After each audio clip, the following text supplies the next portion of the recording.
Learn to root online at your own pace in the comfort of your home. Visit therebornartiststudio.com for more details. Take your reborning to the next level by visiting eBorns on YouTube.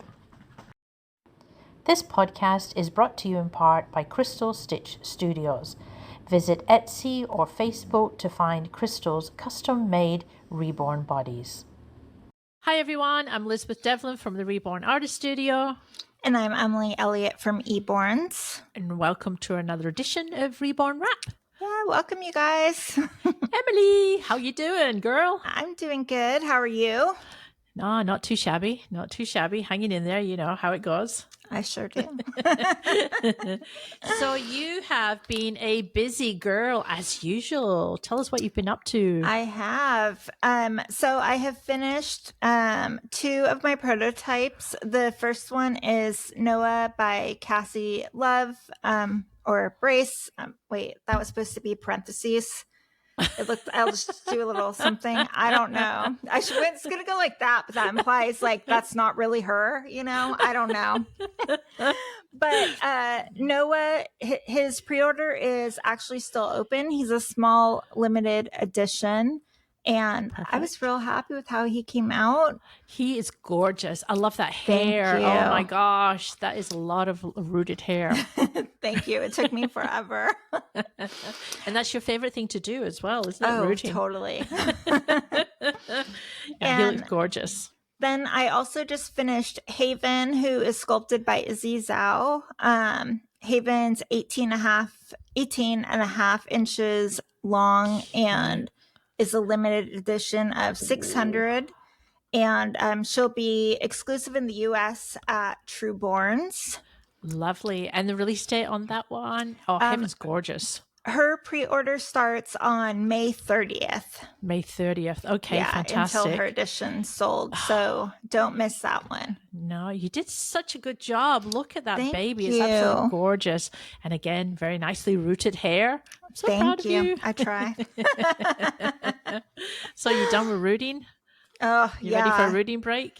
So ready. You know, I have all these heads here that are like half rooted that I have to finish. I've had the worst tendonitis in my hand. Oh. I desperately need a rooting break though.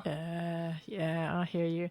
I know. I wish I could paint, like, just for a break. I wish I could paint a doll's head, just to break up the monotony a little bit. But I paint hair like a 3-year-old would. It's just terrible. It's just not a skill I possess. So I really look up to people that can paint that hair and do that realistic hair because, yeah, I just don't have that. No, I know, it's so hard.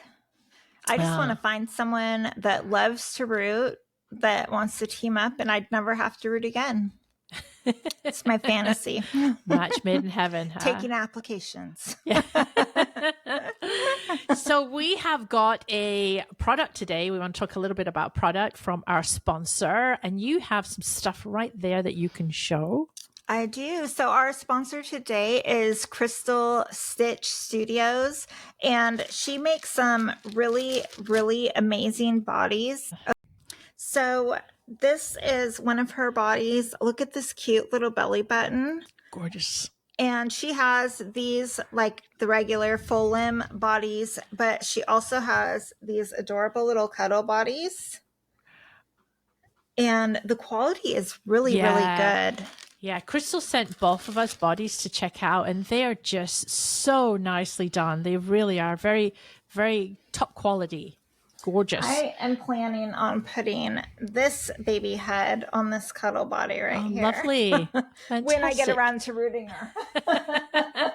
And you've got some samples there too, haven't you? Because they come in a lot of colors. Yeah, this is crazy. Like, so these I think are her standard body materials. You can get them in any of these colors. But then she has these awesome, like fluffy kind of pajama looking ones. Oh, lovely.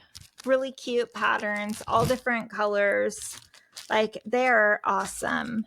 Her link will be in the description. Yeah, and Crystal did just start a YouTube channel, so check out her YouTube channel. And I noticed the other day she posted a head that she's created as well. So she's got a lot of things going on. So check out Crystal's page, and if you're looking for a cuddle body. that's the place to go. Yeah, I think you can get them directly from her, and Irresistibles is going to be carrying them also. Yep, absolutely. So check out Crystal's Bodies. Does that sound right? Crystal's Body? Check out Crystal's Body. I know the one time you can say it and have it be acceptable, right? Exactly. And then our guest today, we have the amazing Ruth Annette coming up from the UK. I'm really excited to talk to Ruth because she is full of energy, and it's going to be great to interview her. Yeah, and she is definitely like a pioneer. She was one of the very first Reborn artists. She's so successful. I've never met her before, so I'm really excited. Yeah, I've only spoke to her on Messenger, and she's really interesting. And the more I looked into her background, the more amazing it was. So we have Ruth coming up, and she is actually in the green room right now. So let's get her in here. Let's hear it from Ruth Annette. Hi, so we're here with Ruth Annette from Precious Dreams. Hi, Ruth. Hi. Hi, Ruth. Nice to have you on the show. Thank you for joining us. And you're coming in from the UK, so there's a little bit of a time difference. So thank you for accommodating us. It's my absolute pleasure. So you are pretty much like a Reborn pioneer, especially in the UK. You've been in the community since what, 2000, early 2000s, right? Yeah, 2003 I started. So how did you get into reborning?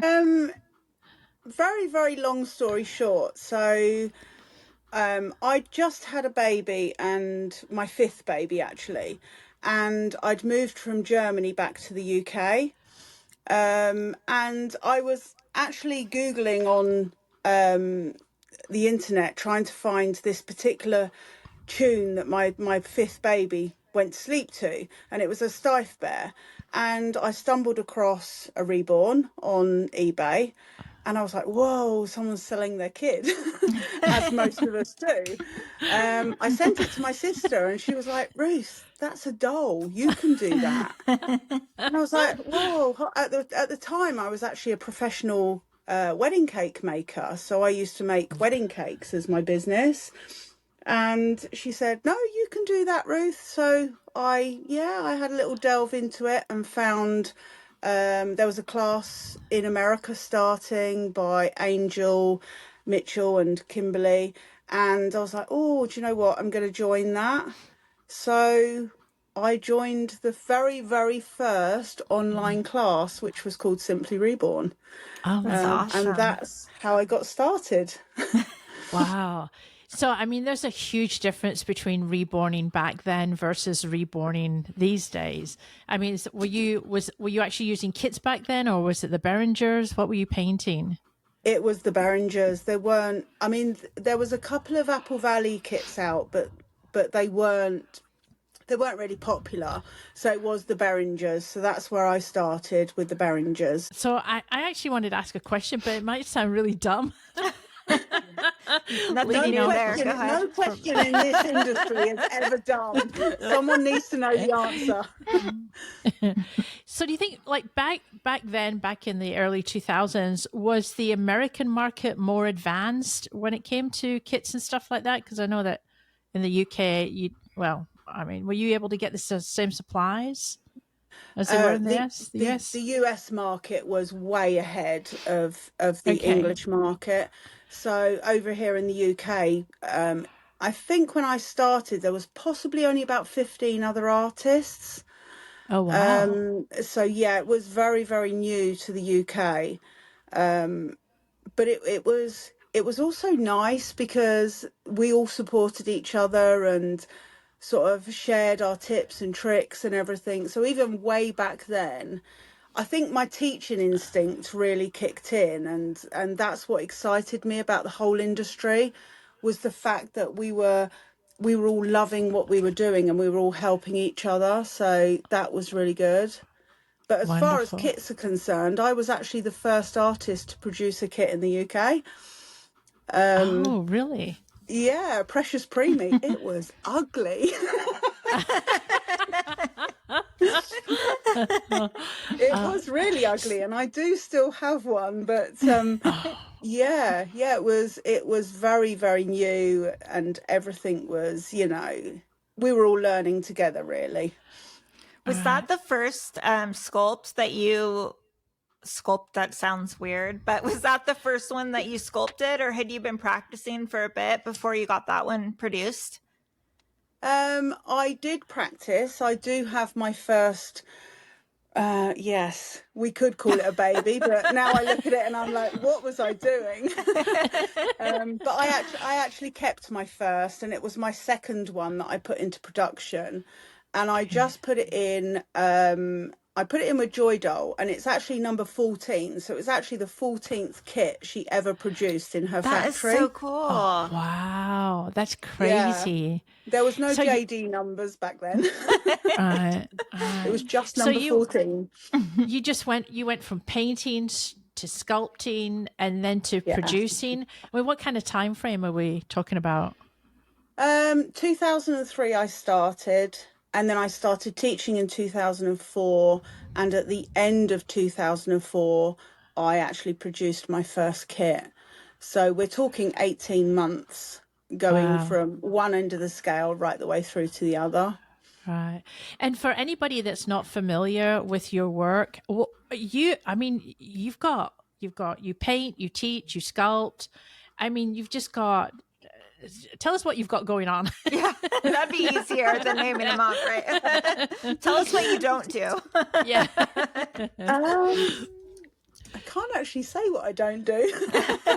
I mean, yeah, my main passion is teaching. I love to teach. I love to see somebody come along that's, either they're experienced or they've never actually done anything within the reborn industry, and just to see that journey that's where my passion lies. I love to teach. I do sculpt. I'm not a huge sculptor. I'm not a big name for a sculptor. I have produced 22 kits, but that's not where my passion lies. My passion really lies with the teaching. I love to do that. Wonderful. So, but I reborn, I sculpt. I also paint silicones. I do fantasy work. So yeah, I have got ADHD. So as you can probably tell, nothing is ever good enough. I need to do something else all the time. I'm the same way. I feel like teaching, like that's where my passion is too. Like there's nothing as rewarding as that, like seeing people take their journey. And I actually saw you're doing a subscription on Facebook now. Yes. For 99 cents a month, I think it was. Yes. That's incredible. Yeah, so I've got some small like tutorials on there. I've got a full list of suppliers worldwide, recommended suppliers where they can get everything from a kit to a paintbrush. It's not that active, my subscription group at the moment, because I've been concentrating on the doll school. But it's a nice small group where people can just interact and just feel comfortable sharing what they're doing and get some really good critique and good advice, which is what we all need. Yeah, that's great, actually, because we were talking about that, how, like you post a picture and you really want some advice or like, how does it look? And then people are like, oh, it's gorgeous. It's gorgeous. That's not what I want. I want to know, okay, I don't want you to say it's ugly. Stop painting. But I'd like to know like, oh, you got too much yellow in there. You got too much red, or try enhancing the lips area. So it'd be really good to be in a group that actually gives you that, positive feedback or positive critique. Yeah. I think critique is something that, drives everybody. So, I mean, I've produced over 5,000 reborns now.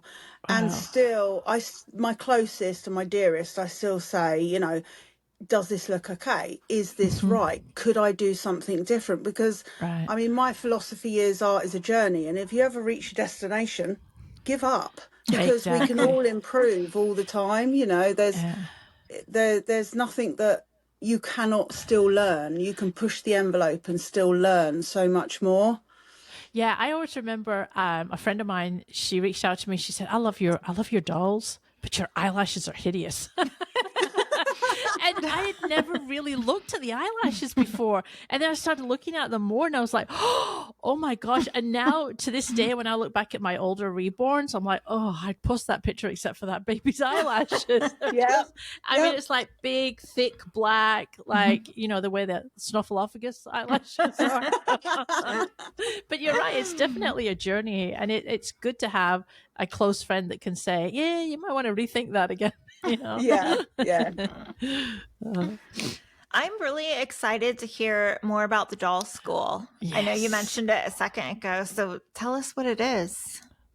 So the doll school has been in the works for nearly 2.5 years now. Ella Mackenzie, or Ella McKay as she's known, or Ella Mac. She's known as so many different things, or Pixie Kiss Babies. She's got so many names, it's unbelievable. But we've been friends for over 20 years now. And we both share such a passion for teaching, raising the bar within the industry, and, you know, helping people really develop where they want to go, their journey. And the beauty of it is we've got other really well-known artists that have come on board. You know, we've got Christine Woolley, we've got Cassie Brace, we've got my daughter Abby Annette, and we all share a passion for yes, Sorry. I know. I didn't know whether I was supposed to mention that. But yeah, so we've been working really hard behind the scenes for a long time. We've got a fantastic platform. We've got so much that's already recorded, ready to roll out. We'll be doing live classes, online classes, and yeah, it's so exciting because obviously for me, I mean, I taught regularly before COVID hit, and then when COVID hit, I had to cancel all my classes, and I just couldn't find my way back into actually the teaching sector. So for me, you know, Ella approached me and said, you know, should we do this? And I was like, wow, yes, let's just do it. You know, we've got to do this. Yeah. You know, that one of the things, sharing for anybody that's watching, it's not just that you've got a bunch of people together and, hey, let's have this school and put a bunch of people. You guys have put so much into this to the point where, you know, I already have an online class, you know, that I recorded myself and stuff like that. But I will be going to England, and I will be I'll be in your hands, and you'll actually be filming my course. So it's going to be professionally done. I know that Christine Woolley she's coming out this year. Is that correct? Yeah. In September she's coming over. Yeah. And she will be filmed. So it's not just a bunch of amateur classes. This is a professional school. Yeah. And each class is going to be professionally filmed, and it's all going to be held to a really high standard. And that is just blew me away. I think that's incredible.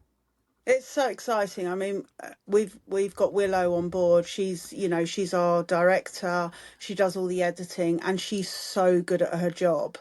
I mean, I was sat 2 weeks ago, and I was doing another filming session, and obviously she's grown up around the industry, but she doesn't paint herself. And the feedback from her and the encouragement from her, it was just like, this is like sitting and me seeing somebody that's going to be watching the films and watching the videos. Wonderful. And that's what the beauty of it is. It's not somebody that already knows what they're doing. It's not like you guys, you know, you're professionals and you do what you do. It's not like you sit and watching me. She'll stop me and she'll say, can you just recap and say why that is? And that's so important. So easy to forget too what it's like to know nothing. Like I do that with my beginner stuff where I'm like, oh my gosh, what do they even need to know? What did I not know? Like everything, but you don't remember what each little piece is. Yeah. That's awesome. And so the school is active now? It is active, yeah. We've got some live classes planned. We do have some online tutorials and classes as well. But the main bulk of you know, like learning to reborn from scratch, learning all the tips and techniques and the silicone work as well, we're compiling all of that so we can roll it all out in one go, which will be really exciting. There's some really hidden secrets in there that because that's also our philosophy is, you know, we cannot teach what we do not do. So anything that, you know, personally I do, I will teach. I will let all those, you know, there are no secrets in the doll school. If you know a better way of doing it and you know a better product or something like that, then we just, we divulge everything, literally everything. Oh, I love it. Love it. That's fantastic. And I'll put the website and everything in the description so you guys at home can check them out. Wonderful. So Ruth, tell us about prototype artists, how you select a prototype artist for your work. I think it's really important when selecting somebody for a prototype that you cover all areas of like the industry and the creativity. So I will always ensure that I choose someone that does fantasy work, somebody that paints hair, somebody that roots hair, a black baby, a white baby. I think it's really important as well to always offer somebody that's never done a prototype that opportunity. Obviously, they've got to be, in your eyes, they've got to be ready for that. They've got to be good on social media. They've got to have a following to a certain extent, but it's not important.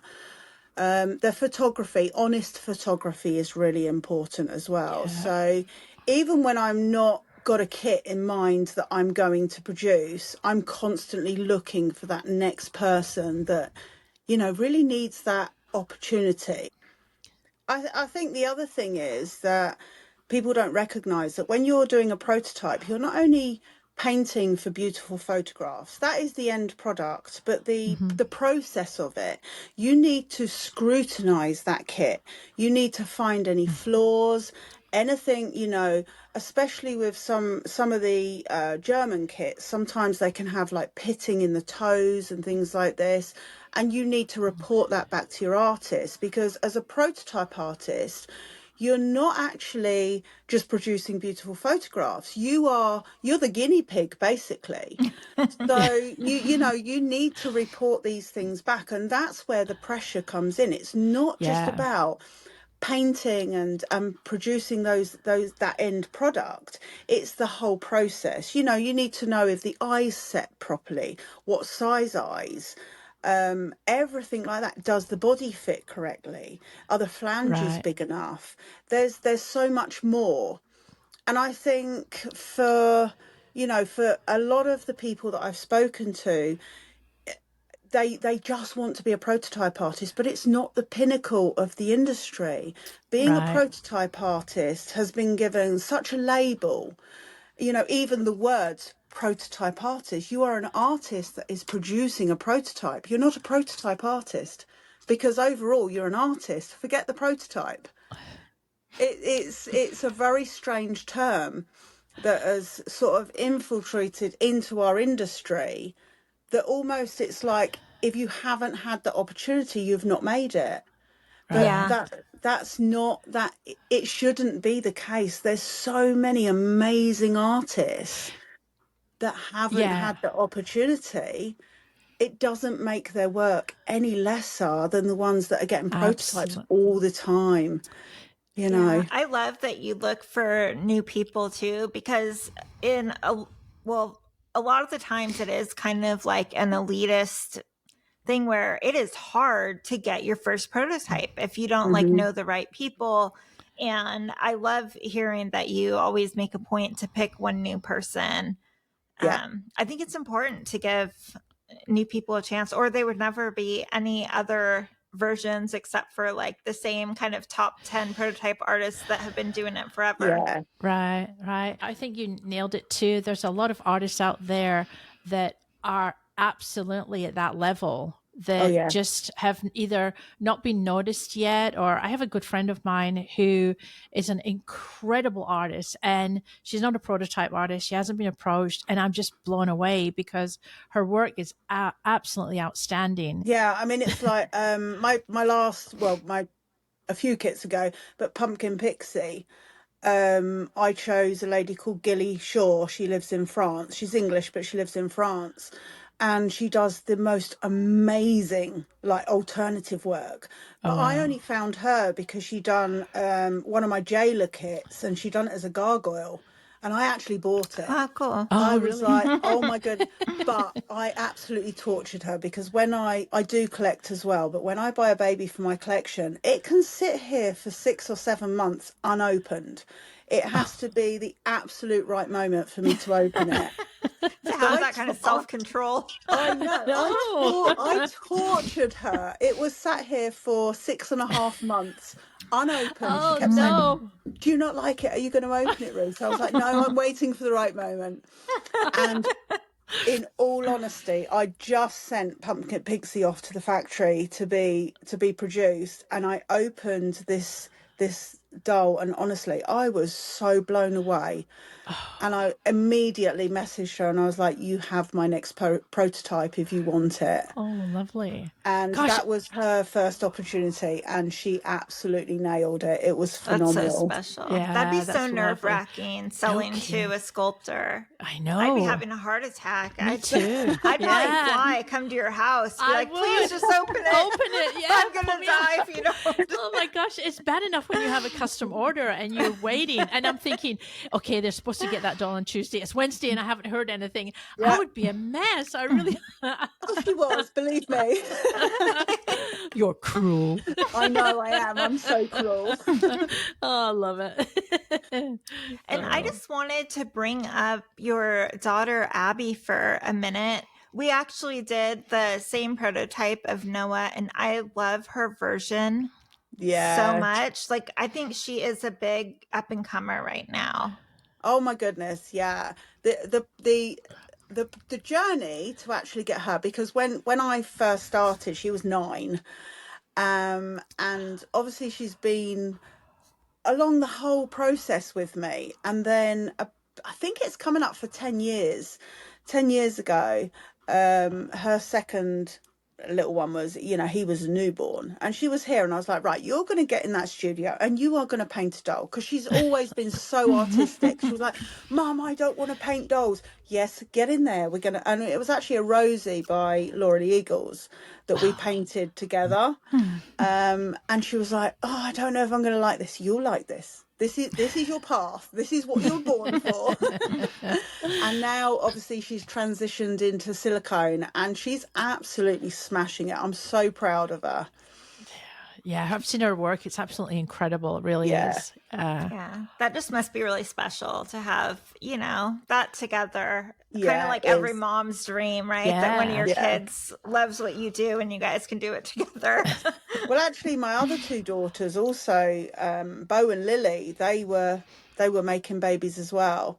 But Bo's gone off to do her PhD. She's a bit of a whiz kid. She's a little bit smart.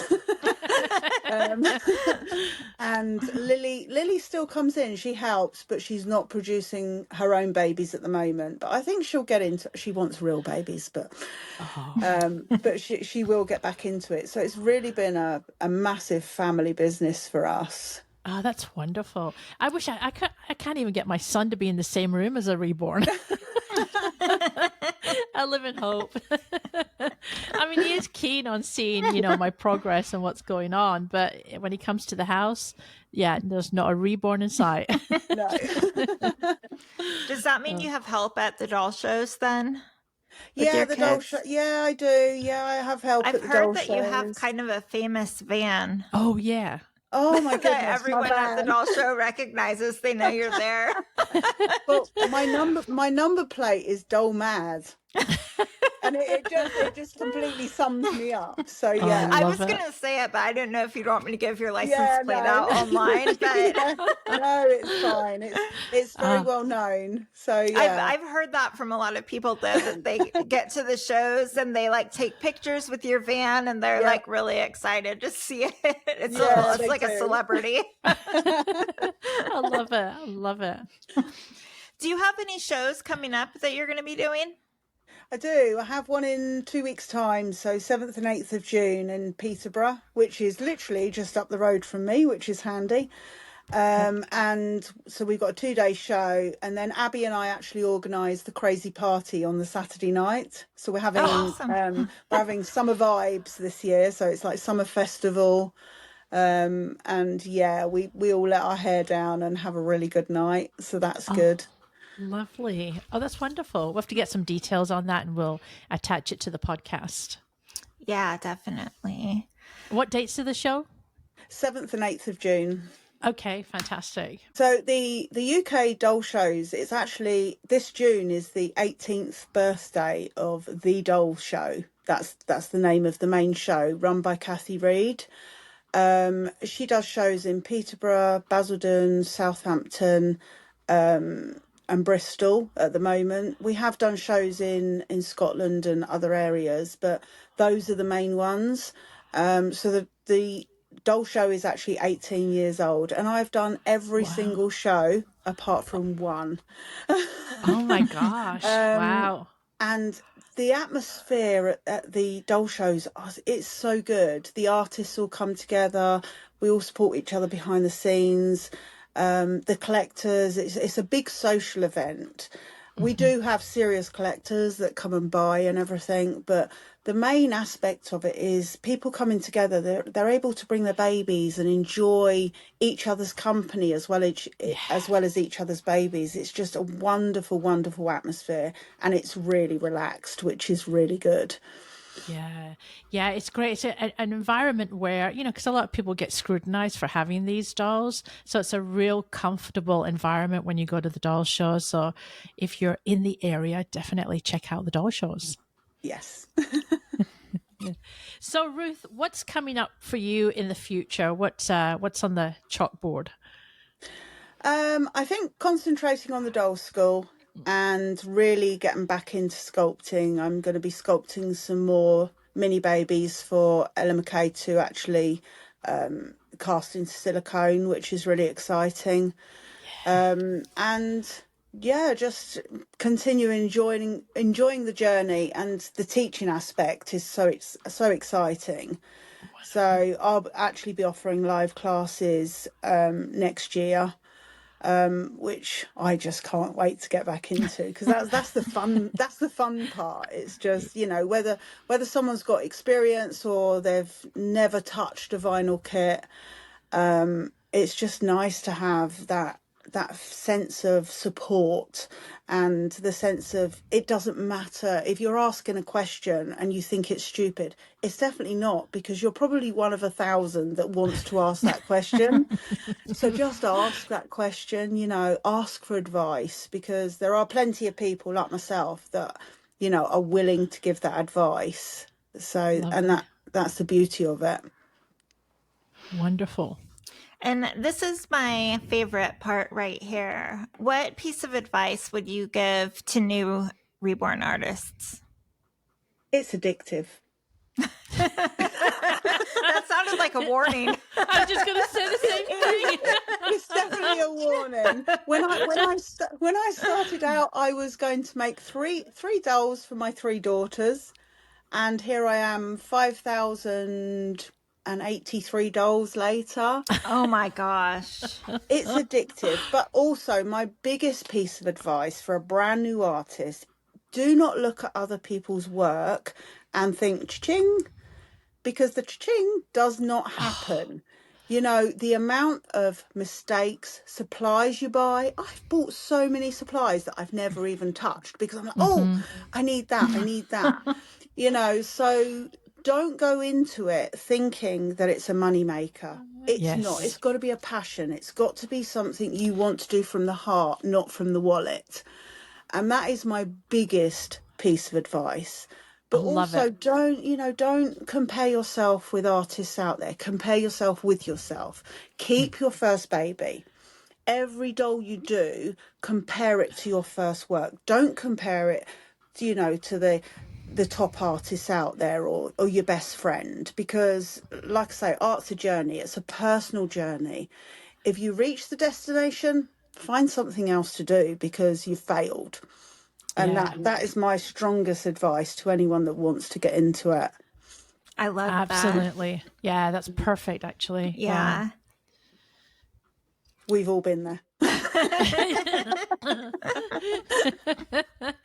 Yeah, we have. It's definitely not a way to make a quick buck, that's for sure. I mean, if that's what you're in for, like you say, that's the wrong reasons to be in there, and you'll be in and out in no time. So yeah, definitely. It's definitely not a money maker. It's got to come from the heart. You've got to be in it, you know, more with your heart than your head. Actually, I think it's more passion than profession sometimes. Yep. So that's how I look at it. It definitely reflects in your finished work too. Like, I feel like if people go with that, being passionate about it, and you're, you know, that's how you get good, because you love doing it, and then the money will follow. If you go in the other way, nothing's going to happen for you. Yeah, I totally agree. Well, Ruth, it's been absolutely wonderful having you on the show. You're such a character and just like a wealth of information. So thank you so much. We appreciate you spending the time with us this evening. Yeah, it was such an honor to meet you, finally. Thank you. It's been my absolute pleasure, honestly. I've loved it. Nerves, but I loved it. We always seem to make people nervous when they come on the show. That's... I think that's a good thing. Nerves are just untrained excitement. That's what it is. Love it. It's her, Love right? it. It's not me. Yeah. Well, thank you again, Ruth. You have a wonderful evening. Thank you. You too. Thank you so much. She was so cool. I love Ruth. She has got so much energy and just a really interesting individual. You could talk to her for hours, especially these people that have been in the industry for such a long time. They're just so full of knowledge. I couldn't imagine starting out painting Reborns, like painting the Beringers. And, you know, like Bobbi was telling us that they had to like drill down or shave off the head that was the hair that was cut into the head. Yeah. Like, just crazy. Have you ever painted a Beringer? I haven't, but I used to paint Berjusas. Oh, do you know that? what those are? No. They have like a vinyl kind of hard body. They're anatomically correct. I think they were originally made in like the 50s, but they have the same thing, the hair that you had to sand off with a sander. But I think to me, I don't want to offend anyone. To me, they look more realistic than Beringers. I was never a Beringer fan. Okay. Now Berjusas are expensive, but when I first started, you could get them for like $5 on eBay. Oh, really? Interesting. You know, I tell you something. We new artists have it real easy. I mean, just to be able to get the kits, just buy a kit, buy the paints that we know that have been tried and tested, and then follow a tutorial. I know we don't know how good we have it sometimes. No. Well, and we have a bit of an announcement to make today, a kind of sad announcement. So shall we let you do it? Yes. So this will be the last time that you guys will see me ever. No, I'm just kidding. No. For a while. I'm going to be taking a leave of absence from the podcast, and I'm sure I'll still like pop on and chat with you guys when episodes are playing and stuff like that. But I have some personal things going on that have made it necessary for me to take a little bit of a step back for a while. Yeah. And, you know, I'm very sad about it, but I completely understand. And I think it's a good thing for you. You really, not a good thing for the podcast, but but I understand. I'm not going to be selfish here, but yeah, no, I understand. And so we have Janie Scott will be stepping in to as an interim host and just giving you a little bit of time to get your, you know, hopefully we'll have you back soon, but just clear your head and, you know, take care of the things that you need to take care of because life's too short. So yeah, this is going to be our last podcast together for a little while. And, you know, it's funny. You talk about, I mean, because you and I kind of met through a mutual friend and we just, this personalities that we have together just sparked, and it's been absolutely fantastic doing the podcast with you. And, you know, true friendships have developed, and it's you know, you end up becoming closer to people in the Reborn community than some of the family members that you have. But yeah, it's been wonderful working with you, and hope to have you back. Thank you. Not too long in future. So I look forward to seeing what you and Janie do together. Yes, let's see how that figures out. But and then we are actually going to try and increase the podcast back up to 2 episodes again. But it's all trial and error. So, but it would be great to have Janie on. Janie is actually putting on the West Coast Doll Show, so we'll talk a little bit more about that on the first episode with Janie. But anyway, I'm sure everybody watching wants to wish you good luck, and hopefully we'll have you back in no time. Thank you. It's been a pleasure, guys. Yeah. All right, sister, let's see if we can get this to work this time. It's your last chance. I know, my last chance. Damn it. Anyway, guys. Yeah, no, that's it. Yeah, maybe we should tell people the truth. I'm kicking you off because you can't get your clicker right. That's the rumor. That'll be the rumor now. Oh my God. I know. Anyway, guys, remember, make a comment on people's posts. Tell them you love their work. Follow those sculptors. Follow those artists. Come back and we will see you shortly. Yep. You ready? Ready. That's a wrap. It's a wrap. Oh, I think we got it. Did we? I don't think so. I don't know, unless it was delayed on my end. All right, everybody. Thank you for watching. Emily. Yeah, thank you. Thank you so much for everything. I always say see you next time, but I won't. Well, you're not going forever. You're not dying. I'll see you guys the next time I'm here. She's just going for a short time, just a siesta. All right. Thanks, everyone, for watching. Take care. All right. Bye. Bye.